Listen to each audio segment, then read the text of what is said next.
رضی اللہ تعالیٰ عنہ خلیفۃ المسلمین بن گئے، خلیفۃ المسلمین بن گئے۔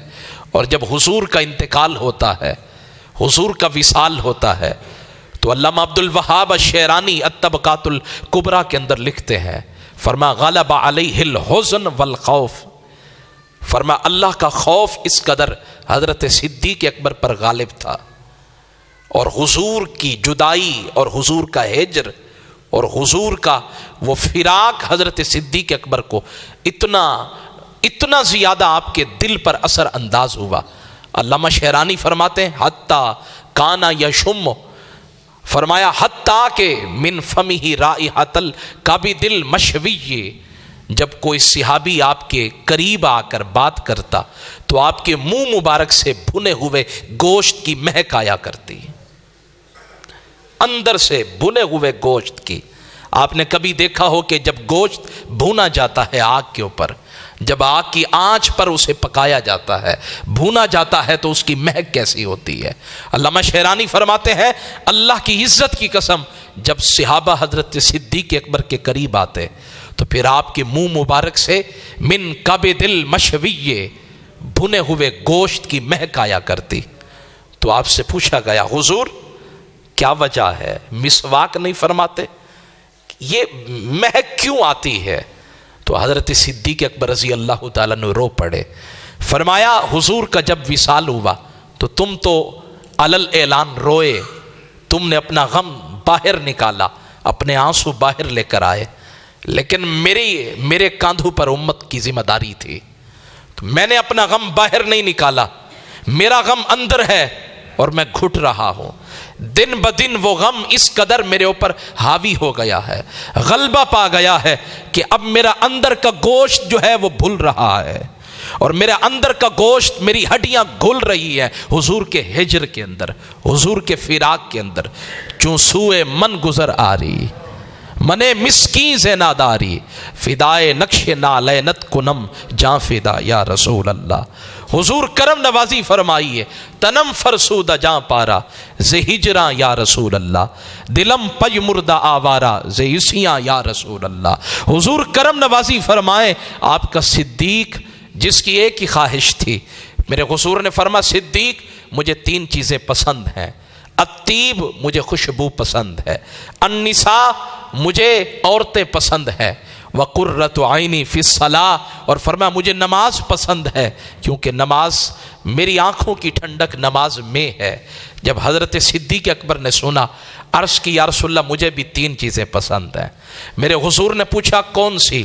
عرض کی یا رسول اللہ انظر الی وجہ رسول اللہ صلی اللہ علیہ وسلم، میری خواہش یہ ہے آنکھ صدیق کی ہو، چہرہ مصطفیٰ کا ہو، یہ میری خواہش ہے، میری تڑپ ہے حضور، میری خواہش یہی ہے کہ میری آنکھ ہو اور آپ کا اسی طرح دیدار ہوتا رہے، میں دیکھتا رہوں آپ کے سراپا کو، بس لمحے گزرتے جائیں، صدیق کو کوئی ہٹانے والا نہ ہو، آپ کا دیدار کرتا رہے، جمال یار کے اندر اتنا مستغرق ہو جائے، نہ اسے دائیں کی خبر ہو نہ بائیں کی خبر ہو، نہ آگے کی خبر ہو نہ پیچھے کی خبر ہو۔ حضور یہی چاہت ہے۔ میرے حضور نے فرمایا صدیق دوسری خواہش کیا ہے؟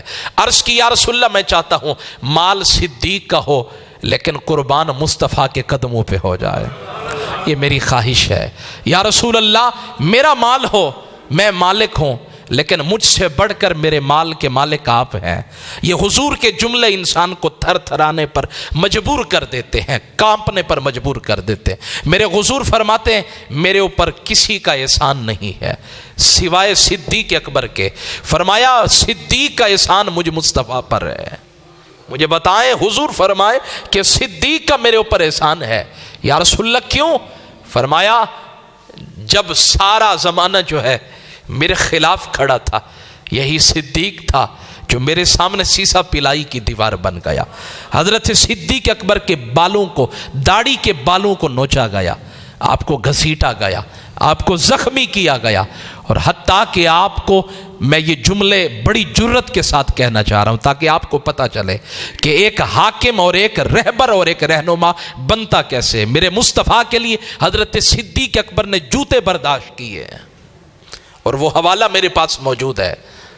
حضرت صدیق اکبر کو منہ پر ماری گئی جو تھی، اور جس ظالم نے ماری آپ کا ناک مبارک اور آپ کی ہڈی مبارک زخمی ہو گئی، اور اتنا خون بہا کہ آپ کا ناک مبارک چہرے پر دور سے دیکھنے سے نظر نہیں آتا تھا۔ اور پھر جب آپ بے ہوش ہو گئے تو آپ کو اٹھا کر گھر میں لایا گیا۔ آپ کے والد حضرت ابو قحافہ اور آپ کی اماں حضرت ام خیر اپنے بیٹے کے قریب کھڑے ہیں، اور اتنا لمحے گزر گئے، وقت گزر رہا ہے، لیکن صدیق ہوش میں نہیں آئے۔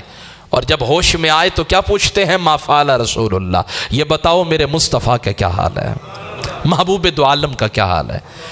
حضرت ام خیر نے ہاتھ میں دودھ کا پیالہ پکڑ رکھا ہے، بیٹا یہ پی لو۔ کہا اللہ کی عزت کی قسم، واللہ اللہ کی قسم، نہ کھانا کھاؤں گا نہ پانی پیوں گا جب تک کہ امام الانبیاء کا دیدار نہ کر لو۔ انہوں نے کہا کیسا یہ عشق ہے، یہ کیسی محبت ہے، یہ کیسی وارفتگی ہے، بدن زخمی ہے، جسم چور چور ہے، خون میں لت پت لاشا ہے، بدن جو ہے وہ خون میں نہایا ہوا ہے، اور تمہاری زبان پہ ایک ہی گید ہے، محمد محمد کریں دیں گزر گئی، احد نال احمد ملیں دیں گزر گئی۔ یہ کیسا نعرہ ہے، کیا کہہ رہے ہیں؟ کہا کروں تیرے نام پر جاں فیدا، نہ بس ایک جاں دو جہاں فیدا، دو جہاں سے بھی نہیں جی بھرا، کروں کیا کروڑوں جہاں نہیں۔ حضور سب کچھ آپ پہ قربان ہے، اور پھر حتیٰ کہ ایک نے یہاں سے سہارا دیا، ایک نے یہاں سے سہارا دیا۔ اللہ اکبر۔ علامہ محب الدین الطبری فرماتے ہیں حضرت صدیق اکبر کو لایا گیا، جب مصطفیٰ کے چہرے پہ نظر پڑی اور حضور نے جب اپنے غلام کا یہ حال زار دیکھا تو حضور کی آنکھیں چھم چھم کر کے برسنے لگی۔ فرمایا صدیق یہ کیا حال بنا رکھا ہے؟ حضور یہ تو کچھ نہیں، صدیق کی جان بھی چلی جائے تو پھر بھی سب کچھ قربان ہے، بس ایک ہی خواہش ہے، آپ سلامت رہیں تو یوں سمجھے کائنات سلامت ہے۔ حضور میری خواہش ہے مال صدیق کا ہو لیکن قربان رسول اللہ کے قدموں پہ ہو جائے۔ میرے حضور نے فرمایا تیسری خواہش کیا ہے؟ عرض کی یا رسول اللہ تیسری خواہش یہ ہے بیٹی صدیق اکبر کی ہو لیکن زوجہ مصطفیٰ کی بن جائے۔ عائشہ صدیقہ رضی اللہ تعالیٰ عنہ بیٹی صدیق اکبر کی ہو لیکن زوجہ مصطفیٰ کی بن جائے۔ لیکن جب حضور کا وصال ہوتا ہے تو حضرت عمر تلوار نکال لیتے، جس نے کہا حضور کا وصال ہو گیا عمر اس کی گردن کاٹ کے رکھ دے گا۔ وہ حواس پر وہ غالب آ گیا، حضور کا ہجر، حضور کی جدائی، اور وہ دل ماننے والا نہیں تھا۔ وہ باپ ہنس رہا ہو، مسکرا رہا ہو، اور اچانک ہارٹ اٹیک ہو جائے اور پھر سامنے لاشا پڑا ہو تو آنکھیں، دل یقین ہی نہیں کرتا، آنکھوں کو یقین نہیں آتا، ابھی تو میرا بابا مسکرا رہا تھا، ہنس رہا تھا، اور اب یہ لاشا کی صورت میں پڑا ہے، یقین نہیں آتا۔ تو صحابہ کو یقین نہیں آ رہا تھا یہ کیا ہو گیا، حضور کے بغیر جئیں گے کیسے، حضور کے بغیر چین کا ایک ایک لمحہ گزاریں گے کیسے، حضور کے بغیر کیسے ہوگا، کوئی تائیں جیاں نظر آوے تے ویکھاں، کوئی دوسرا دل نبھاوے تے ویکھاں، حضور آپ جیسا اب کائنات میں کون ہوگا۔ نہ جانے کس کی چشم نرگسی کا یہ تصور ہے کہ بڑھتا جا رہا ہے بڑھتی جا رہی ہے سوزش درد نہاں میری، حضور آپ کے بغیر میں کیسے جیوں گا۔ ان کی مہک نے دل کے غنچے کھلا دیے، جس راہ چل دیے کوچے بسا دیے۔ حضور اب کیا ہوگا؟ حضرت عمر رضی اللہ تعالیٰ نے تلوار نکالی، صدیق اکبر کو پتہ چلا، حجرہ عائشہ میں آئے اور حضور کی پیشانی مبارک کو چوما اور عرض کی طبت حیاً و طبت میتاً، حضور جب تک آپ زندہ تھے تب بھی آپ پاکیزہ تھے، اور جب آپ دنیا سے گئے تب بھی آپ پاکیزہ ہیں، حضور آپ ہر حالت کے اندر شان والے۔ اور پھر حضرت عمر کو پکڑا، کہا عمر ہوش کر، تو حضور کی عبادت کرتا تھا؟